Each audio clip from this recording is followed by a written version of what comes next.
Здравствуйте, дорогие радиослушатели! Сегодня мы открываем новую рубрику «Изучаем казахский язык».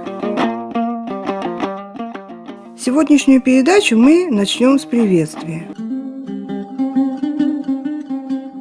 В древности приветствие для казахов было не простым, а даже сакральным явлением, и не ответить на него считалось не просто бестактностью, а безнравственностью.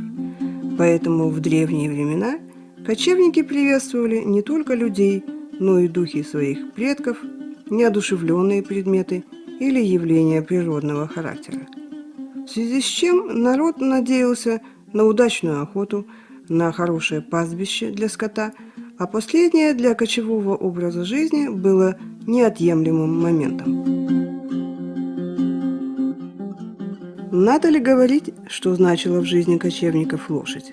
Как заметил еще Аль-Джахис, знаменитый арабский автор IX века, если бы ты изучил длительность жизни тюрка и сосчитал дни ее, то нашел бы, что он сидел на спине своей лошади больше, чем на поверхности земли.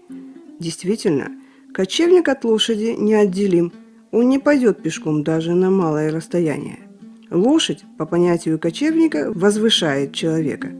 Отсюда установилось правило, отмеченное востоковедом Веселовским, согласно которому тот, кто желает оказать уважение при встрече другому лицу, должен сойти с лошади на землю. Только равный с равным могут приветствовать друг друга, оставаясь на лошадях.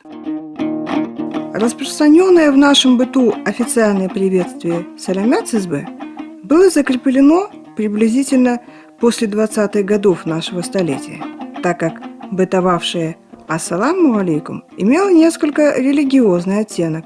В связи с этим приветствие «Сәләмәтсізбе» было закреплено и по сей день употребляется как официальное приветствие.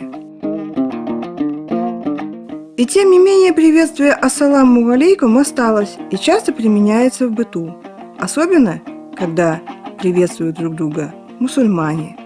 Когда мы обращаемся с приветствием к старым по возрасту людям, как сакалам, следует применить это приветствие, особенно мужчинам. При этом необходимо пожать руку старшего по возрасту двумя ладонями. Это знак высокого уважения.